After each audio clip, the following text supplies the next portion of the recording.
Fala galera, sejam bem-vindos para mais um vídeo aqui deste humilde canal, que é o Ivan Azevedo. Hoje nós começamos um quadro novo aqui no canal, que é o Histórias Brilhantes. E hoje eu resolvi convidar um cara que fez parte da minha história como professor, pelo menos, né? Foi um dos meus primeiros alunos, um cara que eu tenho uma consideração muito grande e que a gente já conversou aí pelo Instagram e tudo. E eu vou adicionar ele aqui, que é o Franciele. Então seja bem-vindo aí, Franciele, Obrigado, é um ao prazer estar aqui. Pronto, ao nosso Histórias Brilhantes, né? E, Franciele, se apresenta aí pra galera, né? Fala a tua idade, de onde que tu é, o curso que tu faz, enfim, se apresenta aí pra galera. Bom, primeiro é um prazer estar aqui com o meu antigo professor de biologia, né? E eu sou o Franciélio, eu sou de Teresina, no Piauí, sou ex-aluno do Dom Barreto, assim como o Ivan também, né?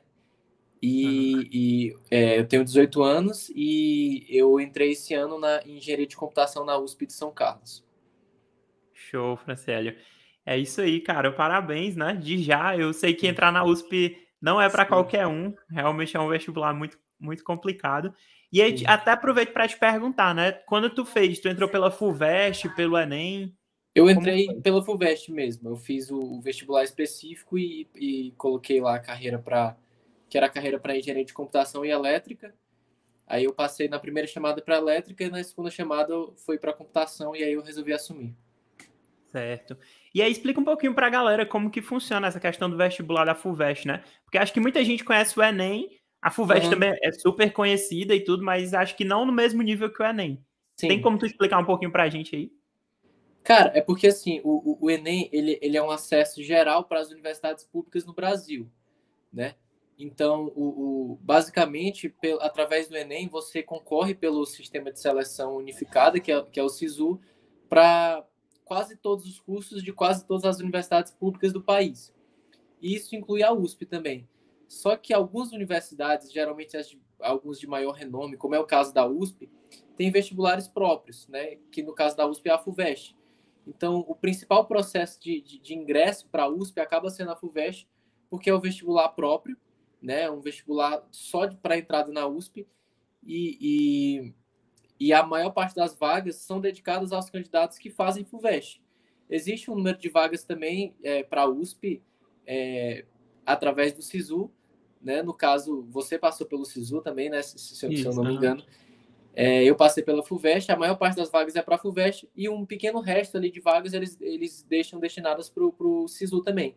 Então o Enem dá acesso a universidades públicas, dá acesso à USP também, mas é com um número um pouco mais reduzido de vagas e a maior parte das vagas que são destinadas aos cursos da USP são pelo vestibular da FUVEST. Então é a principal forma de ingresso na Universidade de São Paulo. Pronto, isso é legal, Franciele, tu comentar, porque uma grande parte da galera que chega aqui no canal é exatamente buscando mais informações sobre a USP, né? Então Sim, abrir com isso é algo interessante. E aí deixa eu te perguntar outra coisa. É, Tu ainda é muito novo, né? Eu sou mais sim. velho. Uhum. Já tive a experiência de frequentar outra universidade também, que foi a lá do Piauí. Mas deixa eu te perguntar, o que que tu tá achando da USP, né? Da USP aqui de São Carlos, da cidade? Porque muita gente, né? Pelo menos quando eu vim, foi uma dúvida que eu mesmo tive, porque a USP ela tem campos espalhados por todo o estado de São Paulo, Sim. né? Não com todos os cursos, mas os dois grandes, assim, você poderia de repente optar pela capital ou por São Carlos. Tem alguma coisa especial de tu ter optado por São Carlos? O que que tu tá achando da experiência? Tá sendo legal? Enfim, fala um pouquinho sobre isso aí pra galera. Cara, é porque assim, a USP ela tem um campus principal em São Paulo, né? Onde fica basicamente a cidade universitária, a faculdade de medicina, é onde você vai encontrar basicamente cursos de todas as áreas. E de fato é o polo principal da USP, é a capital, São Paulo, uma das maiores cidades do mundo e ninguém pode negar isso. E existem outros campos da USP em todo o estado de São Paulo, só que esses outros campos do interior, eles são geralmente mais focados em uma área específica, né? Tem um só de saúde, um só de engenharia, um de zootecnia.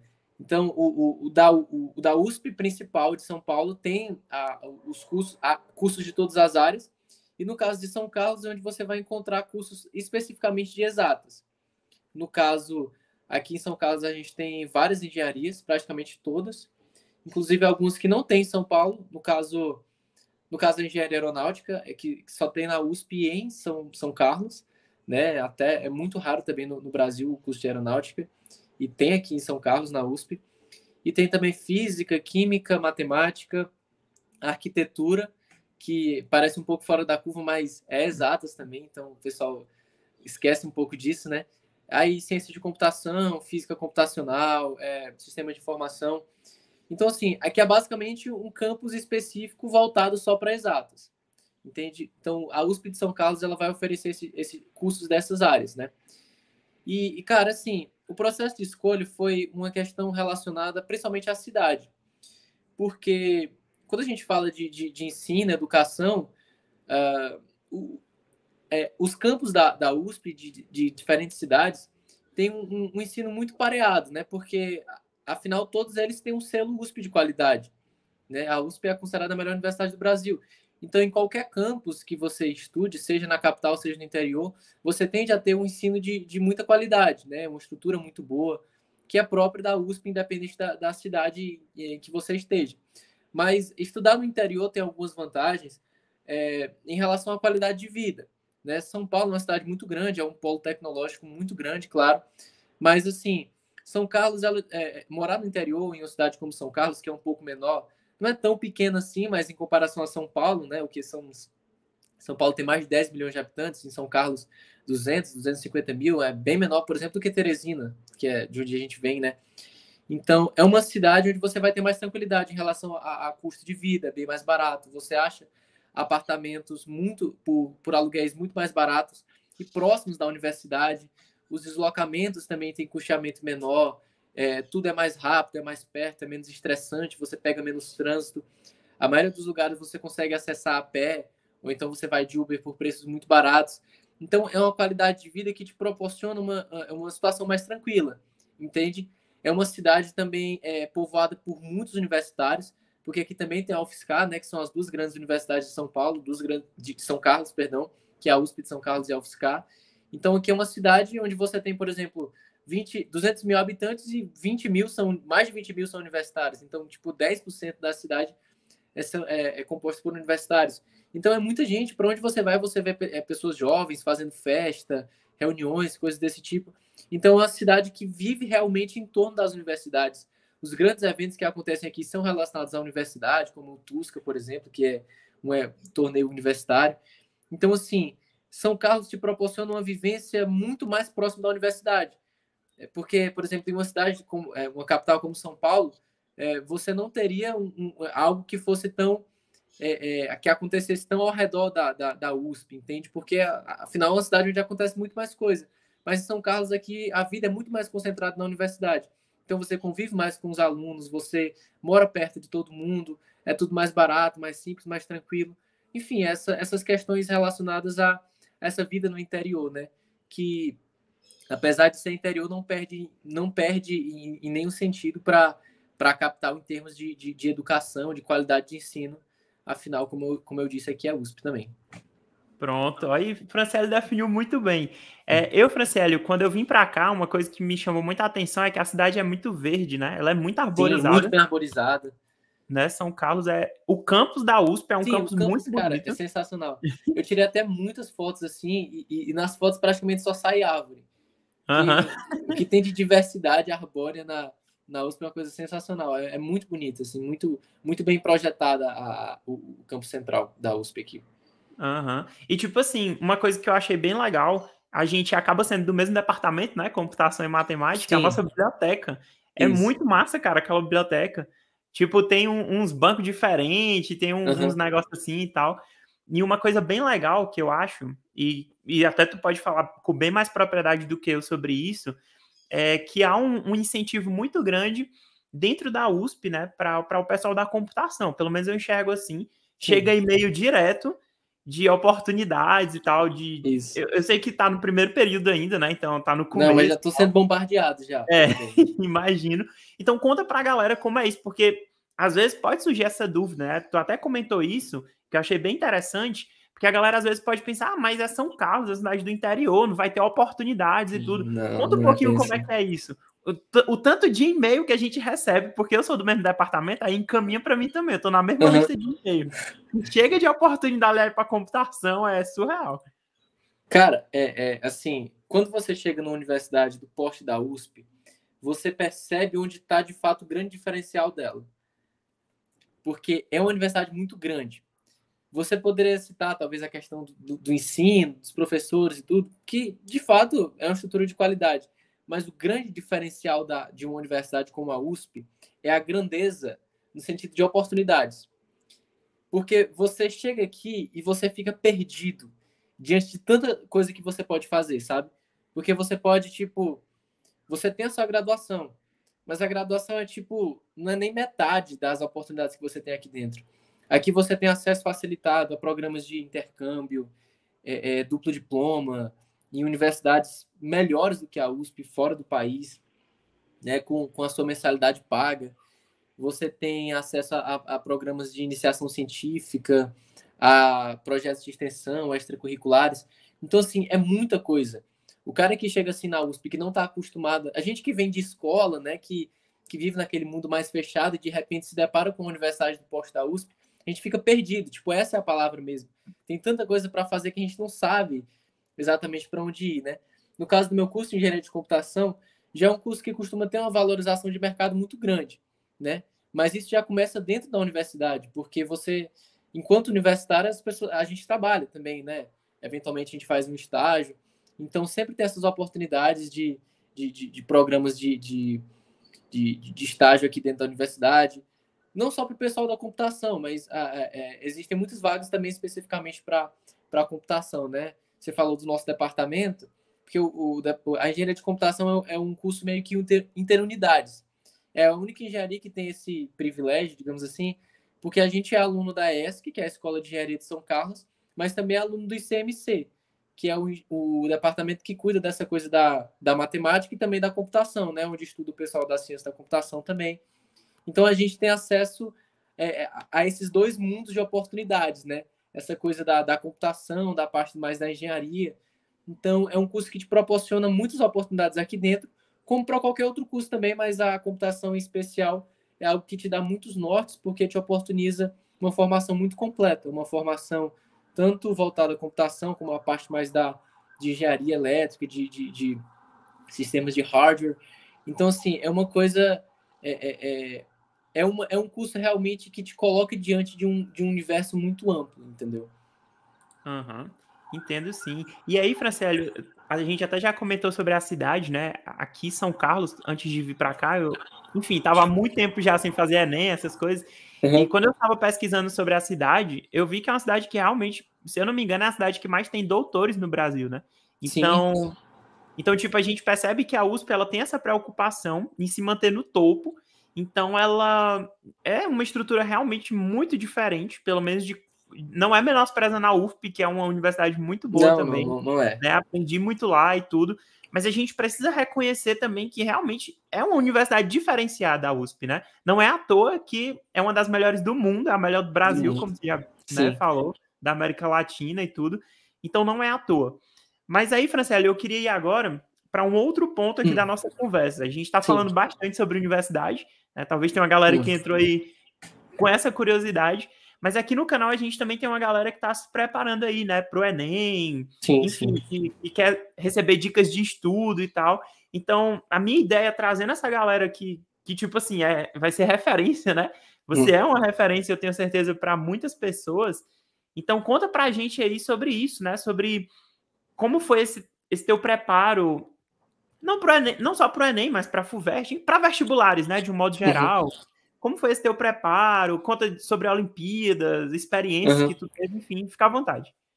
Cara, eu tive uma experiência um pouco particular em relação a universidades, porque, na verdade, a USP não era a primeira coisa que eu tinha em mente, né? Eu queria muito ir para o ITA ou para o IME, para o ITA em especial, né? E eu fiz ensino médio ITA a minha vida toda, né? Inclusive, é uma experiência pela qual eu sou muito grato, né? Porque me proporcionou quase todo o conhecimento científico que eu tenho hoje, né? Essa vivência em turmas ITA. Mas, assim, é uma vida muito dura também, né? A gente sabe que é muito estudo lá dentro, é um nível de profundidade muito grande. a gente estuda coisas que só são vistas lá, né? De fato, em todas as áreas de exatas, física, química, matemática.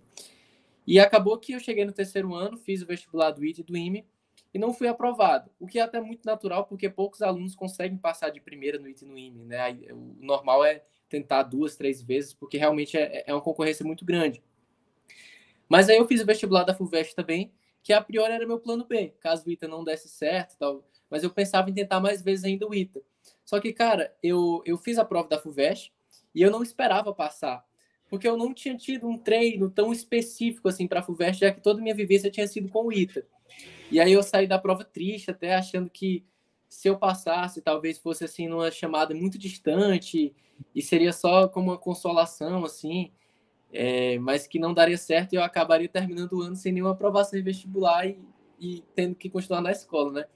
E aí, quando veio o resultado, eu passei na primeira chamada em elétrica, na segunda chamei para computação, e mesmo assim, minha ideia inicial não era ir, era de fato tentar o ITA mais uma vez e eventualmente a FUVEST mais para um futuro, assim.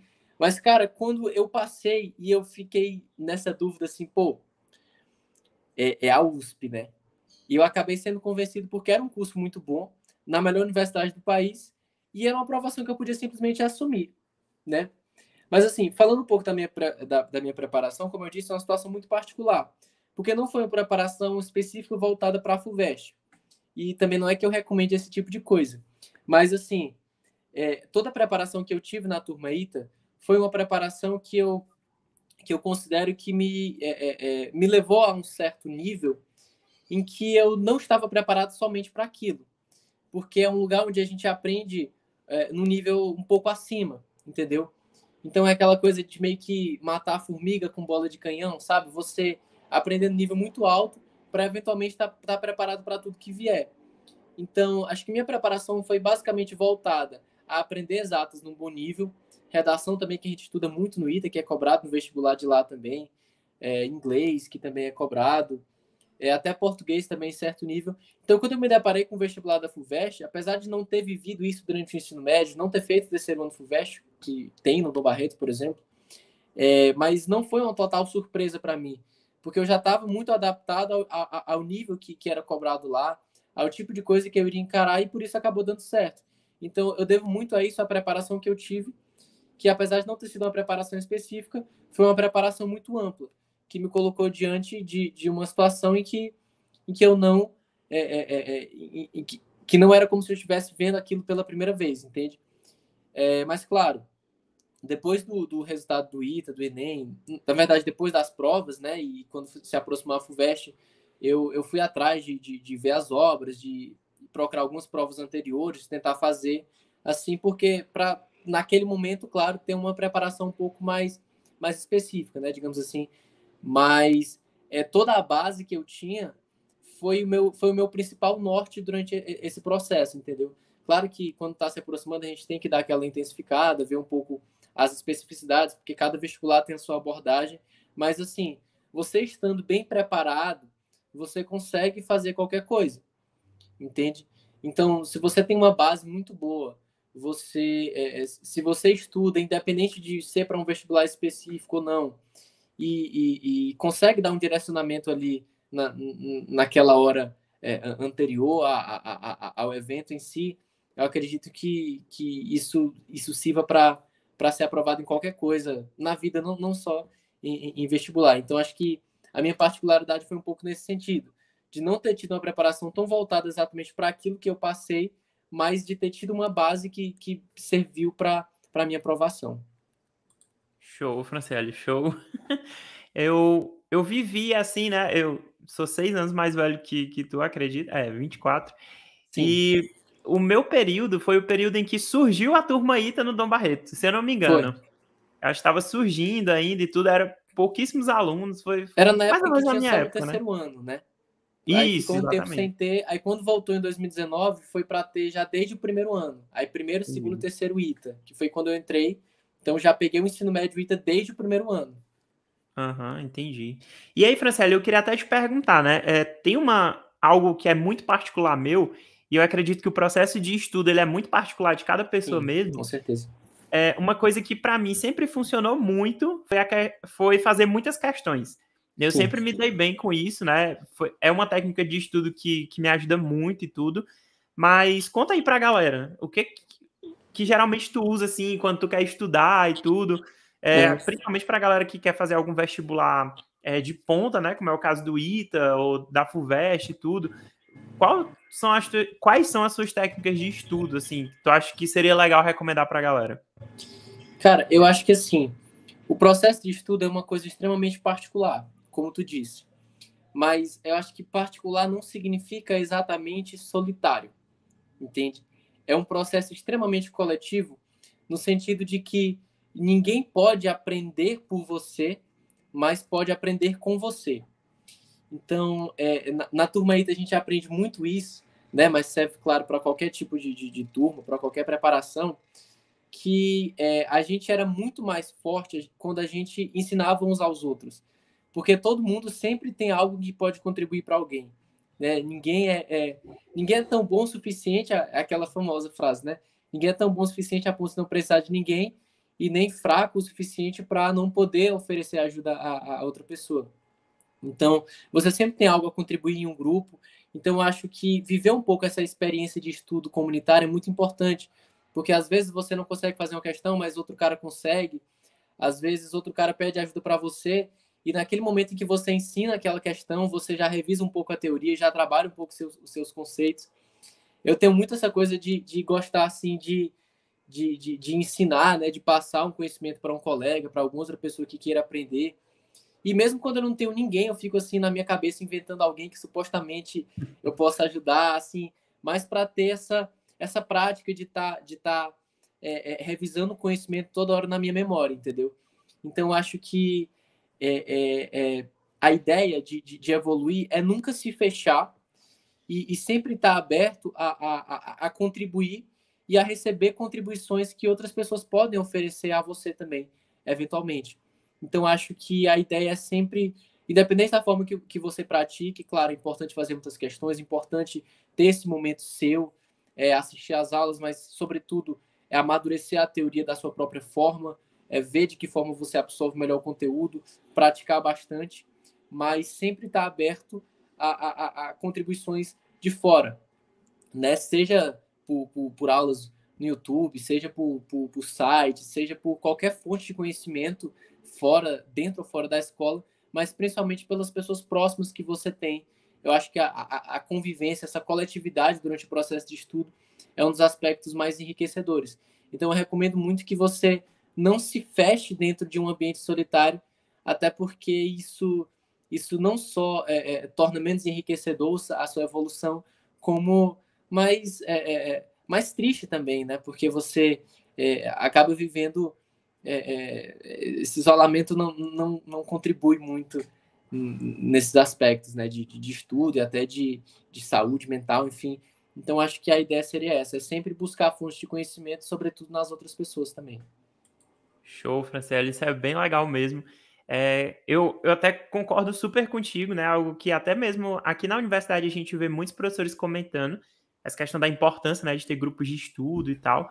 E foi uma experiência que me serviu muito, porque eu posso citar diversos exemplos de vezes que eu não estava entendendo nada do assunto e chega Uhum. um colega e explica e a gente fica, poxa, era só isso, né? Era só isso e tudo. E Uhum. realmente esse processo coletivo é muito interessante, né? E na universidade também a gente é bom chamar bem a atenção para isso, porque aqui não é como na escola, em que os professores têm essa oportunidade de ter esse contato tão direto com a gente. Tipo, lá na escola a gente tem um grupo da turma no WhatsApp, que tem todos os alunos, tem os professores, a gente tem o número dos professores, todo mundo se conhece ali. Na universidade, os professores, assim, no geral, pelo menos na graduação, claro, são pessoas um pouco mais distantes da gente. São pessoas ali que dão a aula deles e tal, mas fora disso, a comunicação é basicamente por e-mail, é uma coisa assim muito mais inacessível, né? Eles estão ali para ser a nossa fonte de conhecimento principal, talvez, mas, mas a gente não tem essa proximidade tão grande com os professores. Então, com quem que a gente vai aprender de fato ali a viver dentro da universidade? É sobretudo com os outros alunos, né? Com os veteranos da universidade, com pessoas da nossa geração também que tiveram outros tipos de vivência. Né? Você chega numa universidade como essa aqui, tem pessoas de todo lugar do Brasil. tem pessoas que fizeram ensino médio normal, tem pessoas que fizeram curso técnico, no meu curso tem muita gente que fez assim, né? Então, cada um chega com experiências diferentes de vida, né? Então, você entra no extracurricular, entra em grupos de estudo, e quando você tem esse contato com os outros alunos, você acaba aprendendo muito mais do que propriamente nas aulas, entendeu? Então, isso torna ainda mais importante esse contato, porque a gente aprende não só as coisas da universidade, propriamente os conhecimentos científicos em si da graduação, mas também tudo sobre questões empresariais, sobre a nossa profissão, sobre aspectos profissionais. Então, essa vivência é muito enriquecedora, sobretudo nesse ambiente onde a graduação é pouco comparado a tudo que é proporcionado para a gente. Então, para a universidade isso é ainda mais verdade. Show, Francélio. Então, cara, a gente está quase caminhando para o final aqui, né?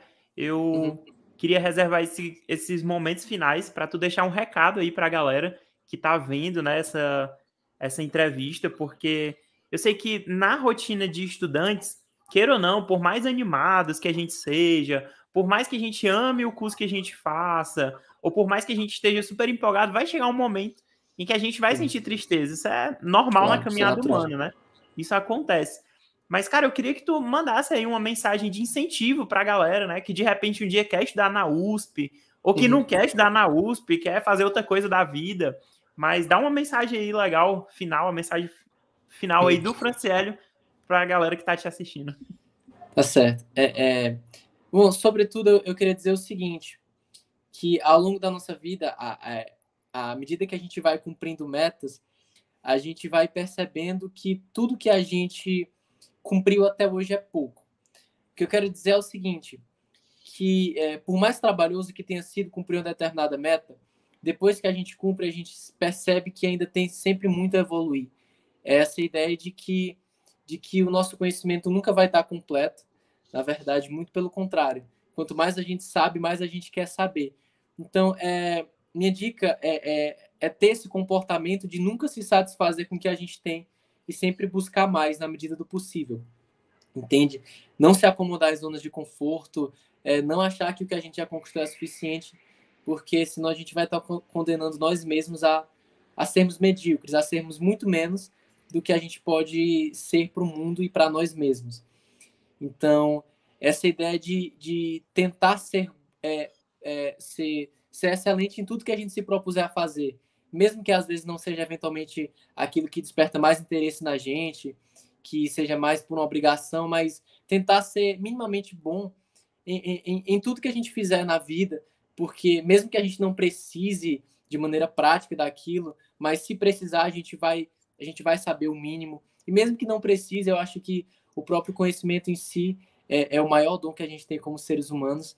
Então, eu acho que nenhum tipo de conhecimento é menos importante, é mais inválido do que outros. Então, sempre valorize muito conhecimento e, acima de tudo, valorize a si mesmo.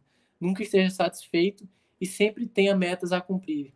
Eu acho que isso de estar sempre em constante evolução é o que nos faz nunca parar de evoluir. Nunca parar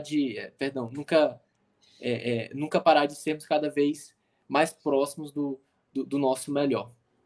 Então, Show, Franciélio. minha dica é essa para vocês e nunca estejam satisfeitos com hoje, porque o amanhã pode ser ainda melhor. Aí, rapaz. Cara, muito bom mesmo esse papo. Eu acredito que quem vai assistir esse vídeo aqui foi muito melhor do que eu imaginei que seria. Né? O Franciélio comentou aí, né, para quem tá assistindo o vídeo, que eu fui professor dele, mas professor por acho que 2 semanas, né? Porque logo depois eu mudei de turma.